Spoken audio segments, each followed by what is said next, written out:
Good afternoon. Welcome to your Train HR Learning's 60 Minutes live webinar on Stay Interviews, a powerful and low-cost employee engagement and retention tool. My name is Stacey and I'm going to be your host today. On behalf of Train HR Learning, I would like to thank you for being part of this event. Today's webinar will be presented by Marcia Zeidel. A few words about her before we begin today's session. Marcia Zeidel, MS, NCC, BCC, is the CEO of Leaders at All Levels and a board-certified executive coach based in Dallas, Texas. She works with executives, management teams, and high-potential professionals on the move. They want to move up to the next level, ahead of their competition, into new areas over and around obstacles, beyond business as usual, towards a sustainable future.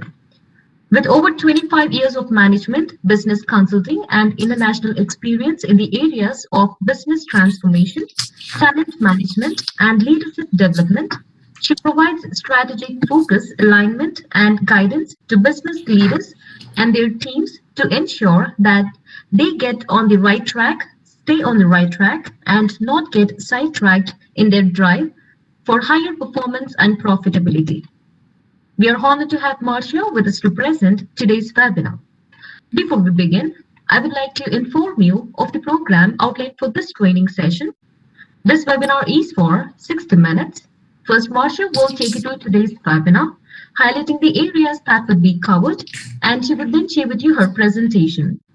We would like to inform you that all participants, once part of the teleconference, have been placed on mute and will remain so until the Q&A begins towards the end of the webinar. It is for the purpose of avoiding discontinuity and for allowing the speaker to speak clearly so that everyone present can take maximum benefit from this webinar. We also request all to hold back your questions until the Q&A window begins. 10 minutes of time will be allotted for the Q&A, during which your questions will be answered. If for any reason you get logged out of this training session or teleconference, please follow the same procedure to join in again. Now that we are all ready to start, I request Carla to take it from here. Carla? Thank you, everyone, and welcome to Stay Interviews, a powerful, low-cost engagement and retention tool. So, in 2022, we're moving into what is called the new normal. And I'm not here to forecast what it will be like, rather to state it will be different than 2021 and even 2020. And you have to be aware of and proactively deal with the changes. And the changes are going to be ongoing.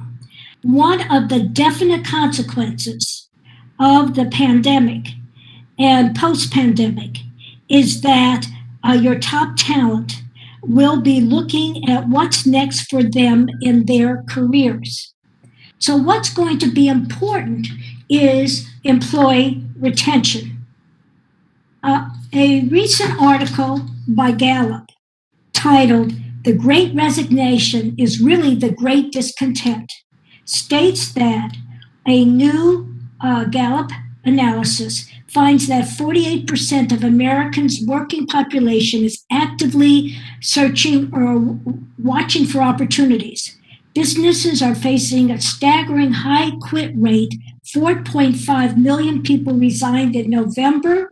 I believe there's going to be more once the statistics come in December. And that was up from 4.2 million in October. And this long streak is going to keep churning. So, and Gallup discovered that workers in all job categories are actively job hunting at roughly the same rate. So now is the time to update or quickly develop your talent retention strategy. And Stay Interviews are one of the most powerful employment engagement and retention tools that you have in your arsenal. So what this is what LinkedIn is saying.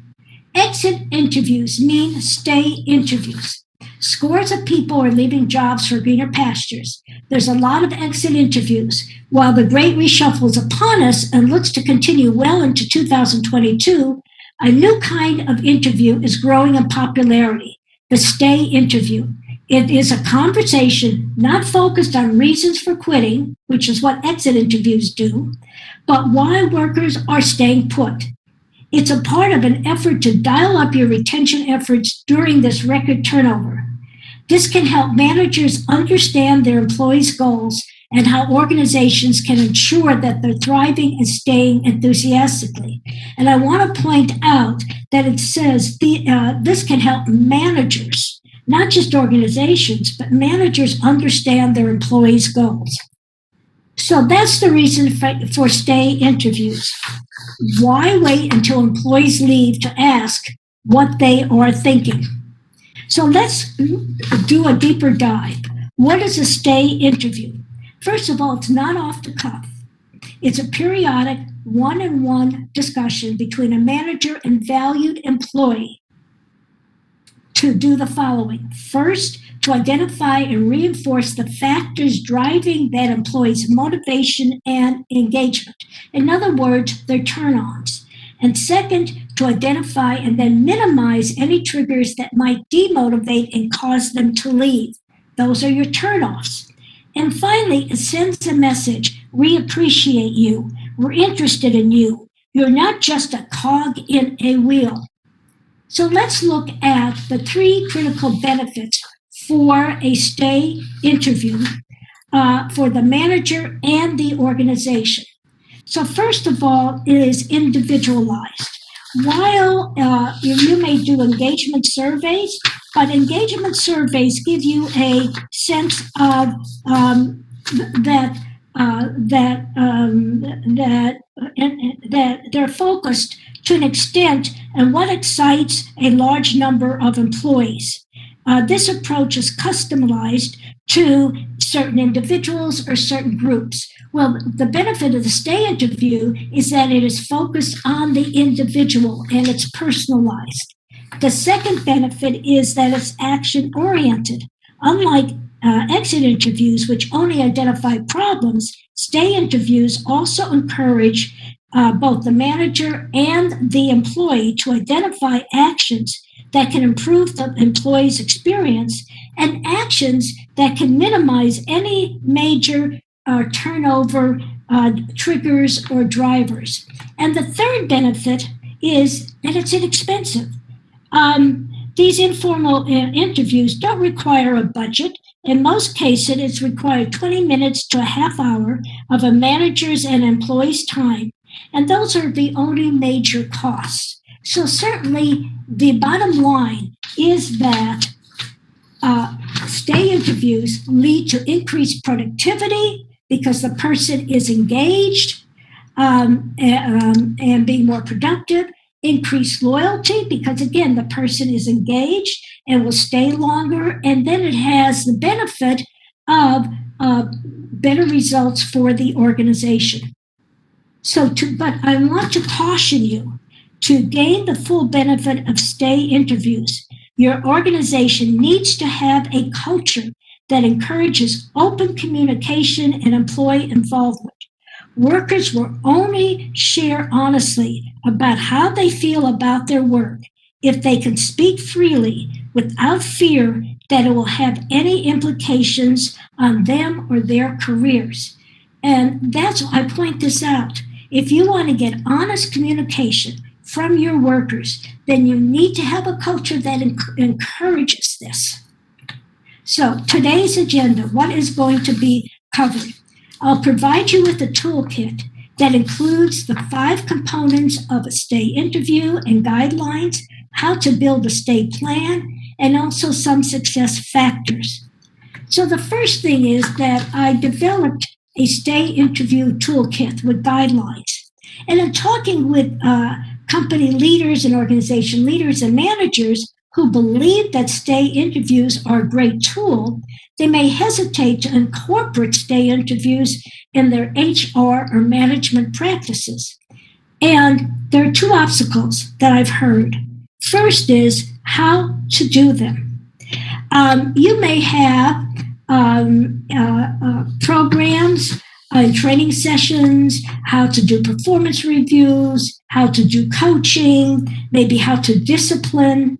But do you have any programs or training on stay interviews? It is a very new technique, and many organizations do not have it. So that's why I developed this stay interview toolkit. The second obstacle I hear, especially from managers, is if I hear complaints and I can't do anything about it, what do I do? And we'll get into what if they ask you for X and you can't do it, it's not within your control, how do you handle it? So therefore, the stay interview toolkit contains these 5 components. And I'll go into each one in more depth. But the first one is who gets interviewed? And second is who is the interviewer? The third is the timing and frequency of these interviews. The fourth is what to cover in these interviews. And then number 5 has to do with the importance of follow-up action. So let's start with the first one. Who gets interviewed? Do we interview everyone, or do we only interview some of our talent? And it depends on 3 factors: the size of the company, the manager's responsibility, and your talent pool. So let's look at the size of your company. How many employees are there? Is there 25 versus 250,000 or 2 million? If your company is small, let's say, up to 25 people or a little more than that, it's easier to interview everyone. But as your company gets bigger, and there's more than, how much can your manager handle, which is what I'm going to get into. So if you're part of a big company, then you will need to determine who are our top talent, and then who are we going to interview and do these stay interviews. The second element or factor is the manager's responsibility. The number of direct reports. Is the manager responsible for 5 or 50 direct reports? 5 to 7 are doable. 30 to 40 to 50 are not. So that is the second factor, the number of direct reports of a manager. And then the third, which is also very important, is the talent pool for those highly regarded positions. Are there many people who can fill it, or only a few? And we're looking at specific positions and how many candidates, both internally and externally, have the skill sets and the experience to quickly move into that position if that position is vacant. Do they have the skills and knowledge? If you have a limited talent pool, whether internally or externally for that position, then it's important that you retain the people in that position and to do stay interviews with them. So in essence, you need to focus on your key employees. Do you know who they are? You need to identify who's vital for your department success or team success, your organization success. And this should be not just be executives or senior management. Also look into mid-level or even low level. Or do you have some people in these management positions who have so much knowledge and experience? They may not have the title of a senior manager, but if you lose them, will you have someone to fill that position quickly with the same knowledge and the same experience? You also will need to look at what I call your independent contributors. Those people who don't have a management title, but maybe you work in your IT department or finance department or in production. And again, they have such knowledge and skills that if you lose them, and you may not have internal candidates quickly to replace them, then they should be part of that group that you would do stay interviews. And then the final group that you need to consider are your emerging leaders. Make a list of some of those emerging leaders. How many, and do they know that they are considered to be moving into leadership position? And do you know what their career goals are? You may have that person's name slotted to move into a higher level position, maybe their boss's position, and then they turn in their resignation. And you'd wonder why. Well, maybe they weren't aware that you were concerned about is this a good place for them to work?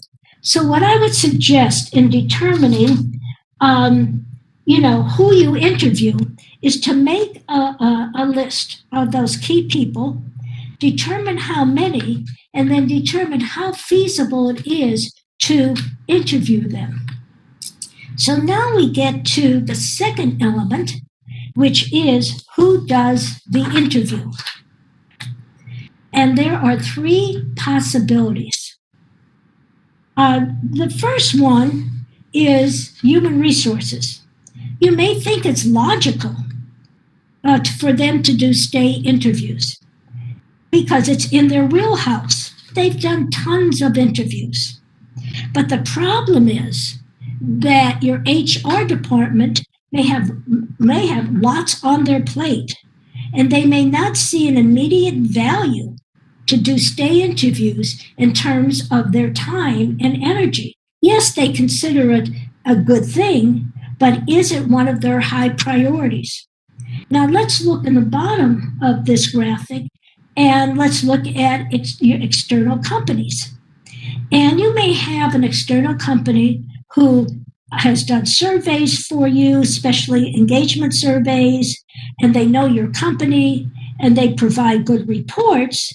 But with the stay interview, once they do the stay interview, if they hand you the report, who is going to then take the lead on this? Who is going to be responsible for implementing and working with that person in making sure that they have a stay plan? Most likely, the external company doesn't have that authority. They turn in the report and then adios, and someone has to take advantage of that. So what I am suggesting is that the key person to do stay interviews is the manager. And it comes down to the manager. Why? Because they have the most daily contact, even if it is virtual, even if those key people are working remotely, they have the greatest impact because they have the day-to-day contact. And the second reason that I emphasize that the manager does stay interviews and responsible for stay interviews is what LinkedIn is saying. Again, this is from a recent posting, and the title is Managers Are Key to Retaining Talent. Experts predict the Great Reshuffle will last well into 2022. So what are managers to do? To hold on to the talent, managers must cultivate supportive work environments that people don't want to leave. To achieve this, first they have to understand what your employees want via surveys, but I think that what's much better is the one-on-ones with stay interviews, or even a small focus group, and that would not be my top choice. It would be one-on-ones with that key person. Managers can also, and it continues, that managers can also help foster community and a sense of belonging within their teams to make sure employees see value in their work and offer flexibility. If you don't make an effort, your competition will. So this is why the focus is being on the manager. Number one, as I said, they have the daily contact with the person, and they are the ones that, in essence, can foster that community and sense of belonging with the team, and make sure that employees see value in their work, offer flexibility, and understand their career goals. So now we move to the third element of a stay interview. It has to do with the timing and frequency. I'm asked when to do stay interviews, how often, and where. So I have developed real quickly and simply 3 best practices. First, I want to reiterate that a stay interview is a structured conversation. And I will be giving you that format for that conversation. So it's not off the cuff. In other words, you just don't say whether you see someone in the hallway, if they're in person, or you have a telephone call or a Zoom call with an employee and says, oh, by the way, I want to do a stay interview now. No, it has to be thought through and it has to be structured. Thought through by the manager, particularly about what questions they're going to ask, how are they going to react, do they have the time to do it? So figure about 20 to 30 minutes. And then how often do you do it? Ideally, it should be twice a year. And it should be, I'm going to emphasize, it should be not during a performance review. Performance review or appraisal is formal and it has a certain format. This is more informal. And it could be over coffee or it could be on a Zoom call where you're having coffee, a break. And if you can do it twice a year, that would be great. One company who has highly skilled technical people, for example, they realize if they lose their technical people and their managers, they're going to be in trouble. So they've identified their top talent and their key employees, and they're doing this quarterly. So I think it depends on your situation, but I'm advocating 2 times a year. And then the other thing that I want to emphasize is distractions. Whether you do it in your office with the person there in person or in a conference room or doing a Zoom call, number one, it should be scheduled and it should be at a time where the manager has the time and that top talent has the time. So you're scheduling it.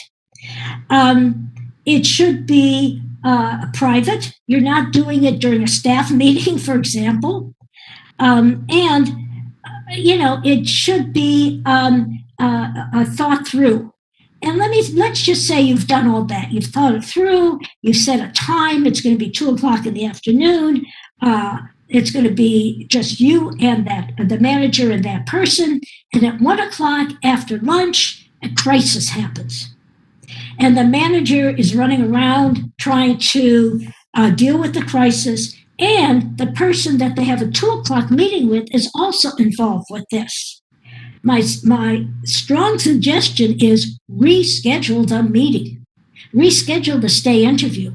No matter how prepared you are, when crisis happens, when distractions happen, when you're dealing with several things that are going on, the manager can't pay the full attention to that employee, and the employee is going to be distracted as well. So those are 3 best practices. Now I'll get into the meat of this. What do you cover? I'm going to give you a specific roadmap, how to initiate the conversation, the 3 key questions you're going to ask, what are the kind of responses that you may get, and how to build a stay plan.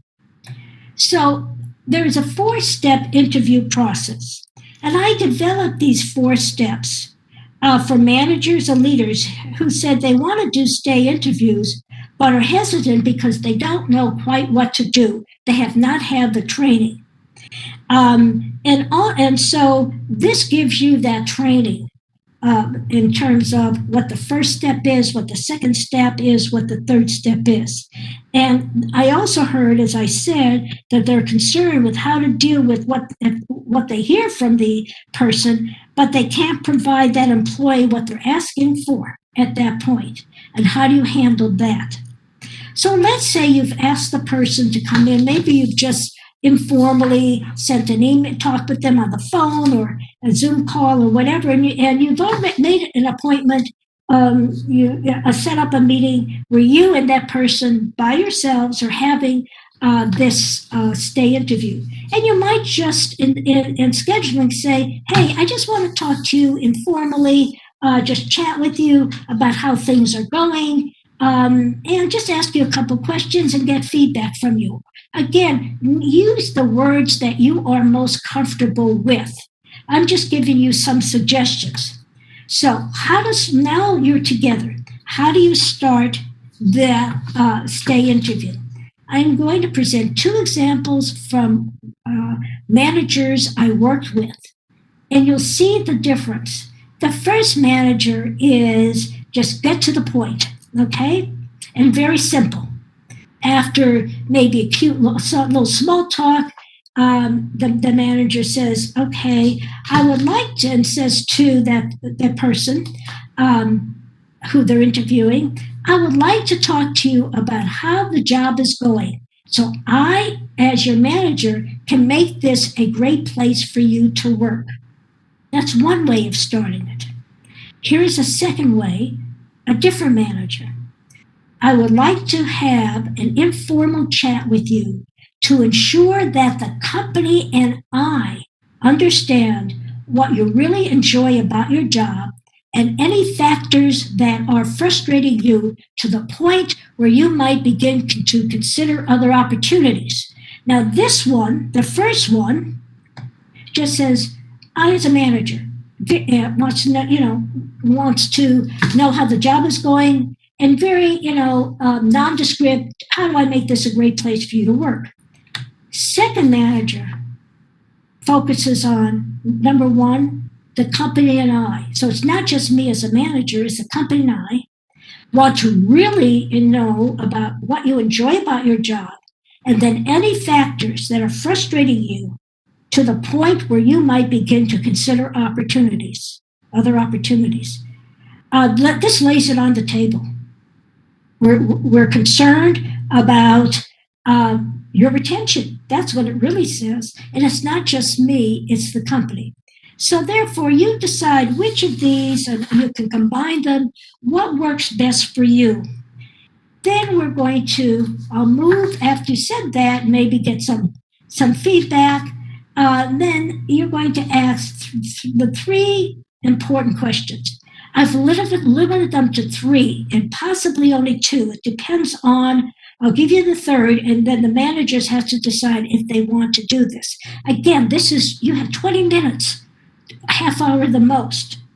So you're not going to ask 20 questions or 10 questions. You're going to ask 2 or 3. And I'm going to give you some questioning tips before I get into it. I'll be providing you with the questions, the verbiage. You need to put it in your own words, whatever you're comfortable with. Second, I'll talk about how you need to follow up with probes to get a little deeper into what they're saying if you don't quite understand, and then to take notes because that will be part of developing that stay plan. And again, when you take notes, just the key ideas, and not take verbatim, because you want to be having eye contact with them, but also whether you use your computer or a yellow pad or whatever, I would suggest that you do a lot more eye contact than continually looking down on your computer as they're giving you the answer, or on a pad or something. So it's just some quick notes. So the first question is, what do you like most about your job? This sets the tone. It focuses on their motivation, and realize it can be different for different people. You need to pay attention for what they're saying, what their answer is, because what they say could be the engagement and retention drivers or levers, drivers or levers, whatever word you want to use, so that the manager can continue doing that. Now, when I say probes, let's just say I enjoy everything about my job. Well, you need to get a little, in order to figure out what they really enjoy, so you can reinforce it and give them more of it. Then you might say, what parts of your job are the most enjoyable? That's a probe. A second probe would be, what do you look forward to when you come to work each day? What are the things that really engage you? And so, in talking with managers, these are the kinds of things that I've heard certain employees will say. First, a person may say, I really enjoy the people I work with. I enjoy being part of the team. If you hear that from that employee, then make sure they have opportunities to continue working with their team. They may do some individual work, but to make sure they have teamwork, because that's what they really enjoy. Someone else may say, I really enjoy the challenge of the job. I come in every morning, check my email, and see what problems I can fix. So now, as a manager, you start thinking about, and maybe have them think about, um, you know, um, what, how can they have more challenge? How can you bring more challenge into their job? Um, and they can have input in that as well. Number three, I want more flexibility, whether you're working remote, and in terms of, and now what companies are really dealing with is more of a hybrid. People have gotten used to working from home, and they've gotten used to flexible hours. Some may take off, they have the ability, if they need to go to a dentist, or a doctor, or pick up kids, they can do that while they're remote. Well, what happens when they come back into the office? So that's why the manager and the organization needs to look at giving them more flexibility and ensuring they have that flexibility. Or the fourth thing that sometimes you may hear is making a difference. I really enjoy the work because I know I'm making a difference with the customers. I am solving their problems. I'm dealing with their complaints, or whatever it is. And so think about maybe some projects or assignments where they can make a difference. So what you're really doing is hearing what they're saying, and then thinking about, and they'll be discussing about how you can give them more. How can you reinforce what they enjoy hearing, what they enjoy about their job. The next question is, what you like least about your job. Some may be hesitant, and they may say, well, I like everything about my job. I enjoy everything. It's a great job. And we all know that in each job we have, there's certain things hopefully we enjoy a lot, but there are certain things that are have-tos that we really, we may not really enjoy it, but it's just something we have to do to get the job done. So if you hear that, you can really say to them, as I said, even in my job, the manager may say, even in my job, there are things I really enjoy, but there are things that, sometimes frustrate me. So I want to know what might be frustrating to you. That's a probe. Another probe would be, what parts are the least enjoyable? And then I love this question, this probe. If you could change one thing about your job, what would it be? And listen, because most likely they're going to talk about frustrations or something more on a personal level. So again, what might you hear? And I've divided it up in two categories.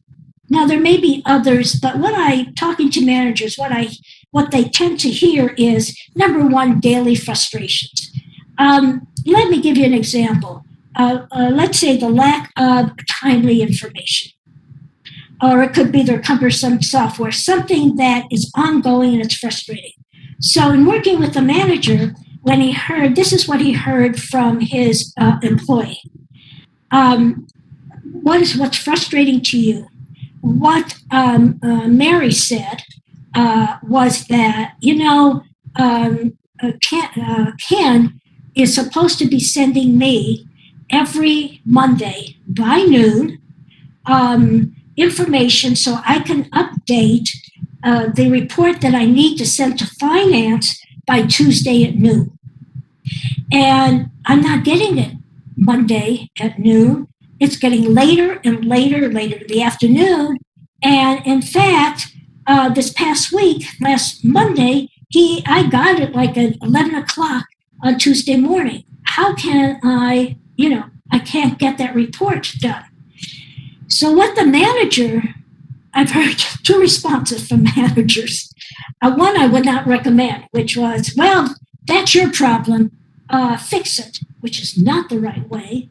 The right way is to say, hey, let me talk to Ken's manager. Let me figure out what's going on. And let me get back to you with some kind of resolution for this. And that's what he did. And they came up with a resolution. So as a manager, when you're hearing a frustration, you need to deal with it in some way, shape, or form. Or what may hear is something to do personally with their job or with their career. They're bored, they want more variety, they want growth and development. And again, as a manager, what do you have within your control that you can give them more growth and development? Maybe special assignments or some training and development or opportunities. So as you hear this, you need to think of, well, what can I do to minimize this so that it doesn't become a big trigger for them to leave? Now, this is the third question that is optional. And it depends on, number one, time, and number two, if your organization really wants to know this, because we're moving from the individual and the manager and the job to looking at that organization. And so the question is, what keeps you working here? What is it about this company that you like? What motivates you about our company?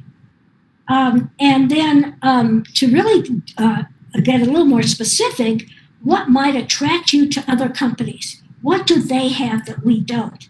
In other words, this gets to, again, the making sure that you have an understanding about what are the triggers for them to leave, not only from their job, but also from the company. So what you need to do is, first of all, think about what you might hear. Be aware of and be attuned to what you might hear. So this graphic shows 5 reasons why people stay. What are the turn-ons? What are the retention motivators? And why do they leave? What are the turn-offs? What are the turnover levers? Okay. And so number one is career, and I put in the career opportunities and growth and development. I combine them because career opportunities is not just climbing up the ladder. Career opportunities could be lateral moves that or assignments that can give them more skill sets and get them ready for maybe moving up in the organization or taking on some greater responsibility. So these two have to, I say, go together. And as I talk about each one of these, in your mind, think about, does your company offer this to them? Do they provide it? These engagement or retention levers. So that's career opportunities of growth and development. Then there's compensation. And that has to do with, do your research. And is your compensation and benefits fair market value? Are you paying your employees fair market value in terms of your industry and in terms of your location? Because again, people are leaving from low level working in supermarkets to much higher level for increased pay. So you need to know how you stand and compare to your competitors. Then also be looking at your people and your management. What's the reputation of your company in your industry, in your community? Are you considered a best place to work? Do people want to work for you?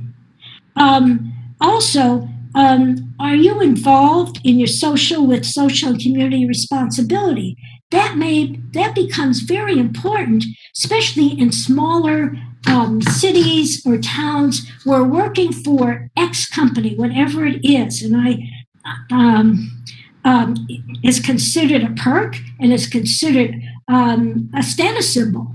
And so, what is your reputation? Well, from the company, of the reputation of your company, and what's the reputation of your management? Is it considered a good place to work? And the final thing you need to look at is recognition. And now this is a very powerful motivator, and sometimes it's underutilized. How do you recognize great work from your talent? Does it go beyond just the Christmas party or a picnic? Do you have a recognition program? And does your manager have ways to recognize their top talent? Even just by saying, I really appreciate what you're doing. You're very valuable here. It doesn't have to be, I'm going to give you a raise. That may be available, but most people like to know they're doing a good job. So look at those why people stay or leave, the reasons, and then these are your engagement and retention drivers. And you need to look at, does your company provide career opportunities, growth and development, compensation? What's the reputation of your people management? And what kind of recognition programs do you have? And do your managers understand the value of recognition? And you can do this just off the cuff, but these are the 5 drivers for retention on the company level. So now you've done your interview, you've gotten input from your person you're doing the interview with. And now what's next? So now the manager needs to summarize what are the things that they heard, because you're going to move into developing a stay plan. So the manager may say something like, let me review what I heard you say about what you like, why you like it here, as well as what might frustrate you. And then let's develop a plan to make this a great place for you to work, to make this a place where you will continue working with us, whatever way you want to language it.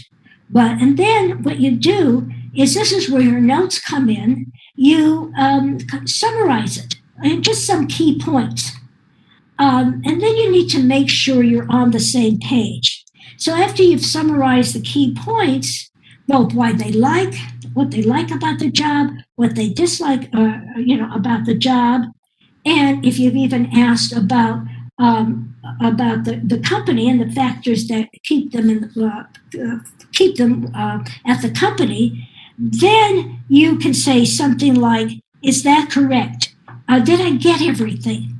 If the person says, "Yeah, you pretty much got everything," then you can say, "Great. Now let's talk about how to make this a great place to work. Let's talk about now implementing certain things." If they say, "No, you skipped something, you didn't get it," don't take it personally. Just say, "Okay, tell me, what did I miss? I really need to know that so that we can develop a good stay plan for you." Now you start building your stay plan, and so the manager can say something like, "Let's look at some ways we can increase what you enjoy about your company, and some ways to hopefully lessen some of those frustrations, as well as other things that you brought up." And this is an important step, because one of the biggest weaknesses I've seen in organizations is they get feedback from their employees and do nothing. And so the manager needs to go beyond asking questions and getting input to working with that employee to develop a stay plan. And so what you may do is, after you've summarized, you can say something like, "Based on our discussion, what are some ideas that will increase your engagement here, that will increase what you enjoy about the job, and some of the things that may get in the way of your enjoyment, that may frustrate you. And now it's on the employee. And again, the employee may have some ideas of what it is that they want next, so they can be more engaged, and listen to it, because I'll give you some examples, and then I will also give you what if they ask for something you can't give them. So, look at some of these employee motivators: working conditions, flexibility, what the work they're doing, maybe career advancement. Maybe you can deal with pay and benefits, maybe working conditions, and maybe not. But at least hear them out and say, okay, let me see, these are some of the things that I hear that you would like.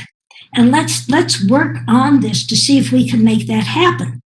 So here are some examples that have come up during a state, when you're taking some actions on a state plan. If you hear that they want enhance their skills, they want to be more competent in a certain area, well, register them for a webinar. Or maybe you have training program, that exact training program within your organization. Or maybe they want to broaden their skill set, broaden their experience. So be on a project team to work with other departments. Maybe they're really looking at moving up in the organization, and they want to kind of rub shoulders with management.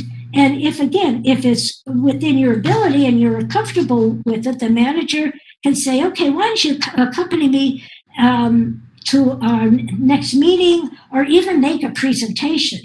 Or if they're looking for some recognition, then say, you can tell that person afterwards. One of the things I did was to go to XYZ and tell them, my boss, and tell them what a great job you're doing, how you handle XYZ, okay? Or if that doesn't work, then we'll talk about, let's review in 3 months about your request. So, and it could be other things as well. So what happens when you need to handle a request for a raise or a promotion, and you can't, it's not within your ability to do it. You can't provide it. It's out of your scope, or let's say you have a limited budget. Well, acknowledge what you heard. This is the 3 steps. I hear that you really want to move up in the organization. I understand that. And you see that even in this department, we have a position that is opened, and you want to throw your hat into it. Okay, but let's first look at what are the requirements for it. And you look at that job description, and you ask the employee, these are, it's this, and this. What kind of experience do you have? And are you ready for something like this? And what you may need to move to is, perhaps this is not the time. We need to groom you more. We need to give you a little more experience or skill sets. So provide reasons for no or not now, because we want to develop you more. And then offer other opportunities that could be motivating to them. So how about this next conference that's coming up? I can find money in the budget. We can send you there, etc. At least you're doing something for them. But the most important thing is what Brian Tracy says. Sometimes you can diffuse a difficult situation simply by being willing to understand the other person. Offer all that people need is to know that someone else cares about how they feel and is attempting to understand their position. So that's how you handle something that was not in your scope, or you can't do it at that point. So a state plan, some of the success factors are, it needs to take action. It must be relevant and important. The focus is first on low-hanging fruit, something that you can provide or satisfy the employee in the first week, the first month. Don't come up with something that's going to take 6 months from now. It includes action, both actions the manager will take, there's responsibility for the manager, and there are actions the employee will take, certain responsibility for the employees. Then have it in writing with due dates. The goal is to increase the stay factors and decrease the leave factors. When you have it in writing, then there's accountability. And the fifth and last one, real quickly, that it doesn't end here. What's important is that there's follow-up. You may schedule, after you do the stay interview, you've come up with some actions that both you and the manager and the employer are going to take. Then you say, let's get back in a week or 2 weeks from now or whatever it is, and let's make sure that we're on the right track. It's really check-ins. It's checking in. Because again, it's the accountability piece and the manager needs to know this, and the employee needs to know that both of them are accountable. So why follow up is important? It sends a message to employees. You care. You've listened. You did what you said you were going to do, and that the company has an interest in them. And finally, the bottom line is when you tune out, you lose out, and they move out. If you're concerned about the engagement and retention of your top talent, then you need to know what motivates them to stay and what demotivates them to exit out of the door. That's why it's worth making the time and effort for stay interviews. They lead to an increased productivity of your top talent, increased loyalty of your top talent, and it will increase the profitability of your company. So one last thing, and then there'll be Q&A. Tony Robbins says, if you talk about it, it's a dream. If you envision it, it's a possibility. But if you schedule it, it's real. Therefore, just to think about what the next steps are. What are some actions, small steps to success? What actions might you take as an attendee to utilize what you've learned about stay interviews? And it could be, a variety of things, but even if you do this after we're finished, don't just put this information in a drawer or on a to-do file. Really sit down and take 5 minutes to say what's next. So at this point, there'll be Q&A, and so Stacy, can you open up the lines, and I'll look in the chat box and the Q&A and see if there's anything in the Q&A. Right now, I don't see any questions, so I've given you a lot of information. What questions do you have? Thank you, Marcia, for that wonderful presentation, and also all the participants for cooperating with us. It is time for the Q&A to begin, and we request all who have questions for speaker to click on the raise hand option, which is a palm-like icon at the bottom of your participants panel, to ask your questions verbally or post your questions in the Q&A panel, so that our speaker can read it out loud in the answer.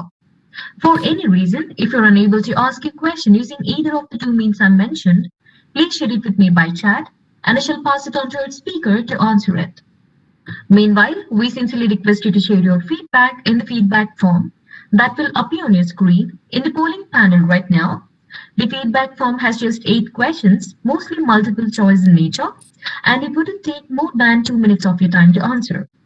The polling will remain open till the end of this session, and you can answer it even after the Q&A is over. We would be grateful if you could stay back a little longer and complete this feedback for us.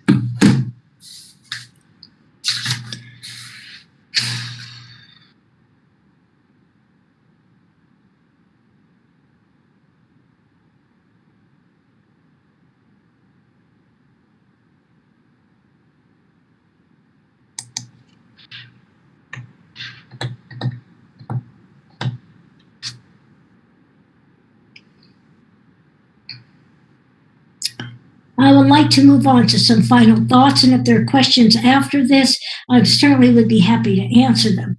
So this is a quote from Indra Nooyi. She's the former CEO of PepsiCo, and she says, today's marketplace is incredibly competitive in every industry around the globe. The difference between success and failure is talent, period. You need to know who your top talent are. You need to know how engaged they are, and also how you can retain them. What are the levers, the retention levers that you can use to retain them? And so the value of stay interviews is it leads to employee retention. Retention programs are much cheaper and much easier than replacement programs. Therefore, stay interviews will help managers and leaders understand their employees' goals and how they and the organization can ensure that they will continue to be engaged and excited about their job. And also, the stay interview is an opportunity to build trust with employees and to assess the degree of employee engagement that exists within a department or company. So, Stacy, are there any questions at this point? Marsha, I have received 2 questions and I have posted in your chat panel. Okay. What I see in chat are your questions, is the polling. And in the Q&A, I see one question in the Q&A. Missed the first 10 minutes, so sorry if this was discussed. How should HR conduct stay interviews, or should managers be trusted to complete these? I strongly emphasize that it's the manager's responsibility.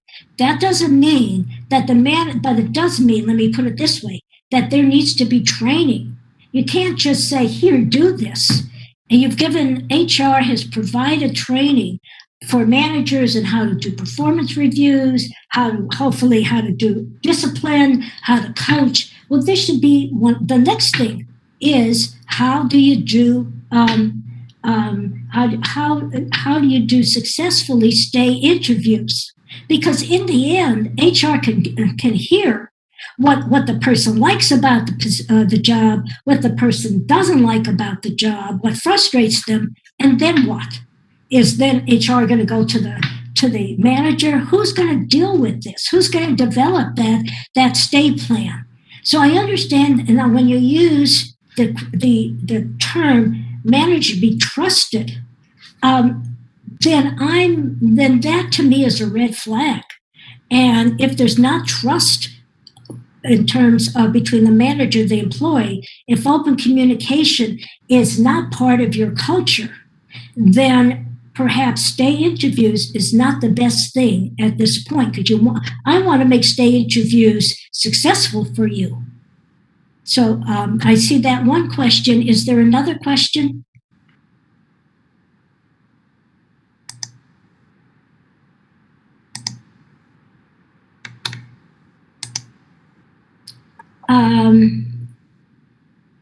From Rosemary, okay. Okay, I got the first 10 minutes. A question is, what if the problem to them is the manager? Okay, is with the manager. Then the manager needs to have coaching. If you have a bad manager and a manager that people don't trust, then they need coaching. They need to be, and that's very important. Again, if you're going to take on doing stay interviews in your company, there has to be a culture of people being open, that managers get trained for this, that managers see the value of this. And if you have a problem manager, then deal with the problem manager first. Okay. Are there any other questions, Stacy? Yes, I don't see any questions coming now, Marsha. Okay. So at this point, I want to say thank you. Yeah, go ahead. I received just one question right now. I'll just post it in your chat panel. Okay, I'll go in the chat. Okay.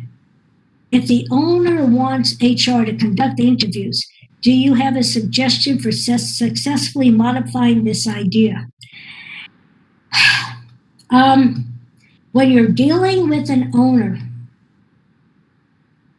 and I've worked in privately owned companies, coaching, working with HR, etc.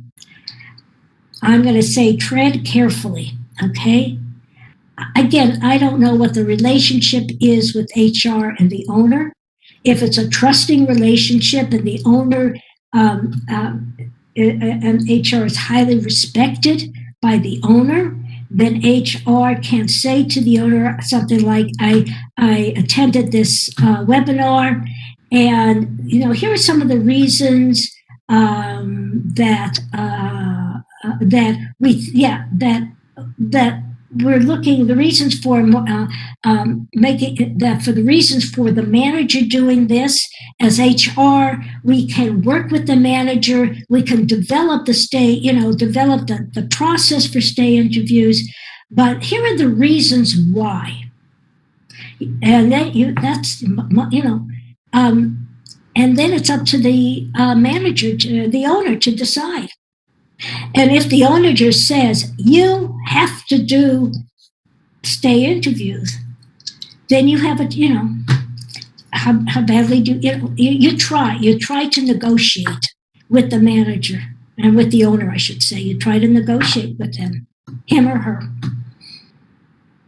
But give reasons, not just say it's a bad idea, Miss or Mr. Owner, but these are the reasons why. I attended this wonderful webinar. And if you send me your email, I could probably find some articles that explain why the manager is important.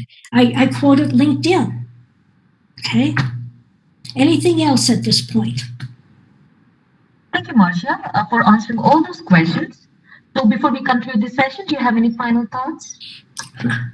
Well, let's see. I think I went through them a little earlier about from an Indra Nooyi, where she said today's the importance of talent and keeping your talent, and then why stay interviews are important, because retention programs using stay interviews are much cheaper, much easier than replacement programs. So at that point, I want to thank everyone. I enjoyed your questions.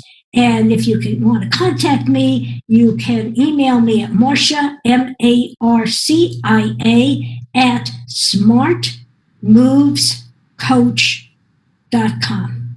Thank you, everyone. Thank you, Marcia. We are grateful to all of you for having taken part in this webinar. If you would like to get in touch with us, you can send us an email to webinars@trainhrlearning.com. If any of you feel that your team members, colleagues, friends might benefit from this webinar, we are happy to inform you that it will be available in the recorded format and can be purchased from our website, or you can call us at 1-800-385-1627. We welcome your suggestions and feedback or ideas on how we can improve webinars. If you would like to suggest a topic or decide a customized corporate training online or on-site, we ensure that whatever is a training necessity, it will be our priority. We look forward to having you with us again sometime soon, and thank you for your continued patronage. On behalf of our speaker, Marcia Zeidel, and the Train HR Learning team, I would like to say thank you for participating in this webinar, and we wish you a pleasant day ahead. Thank you, everyone. Goodbye. Thank you, Marcia.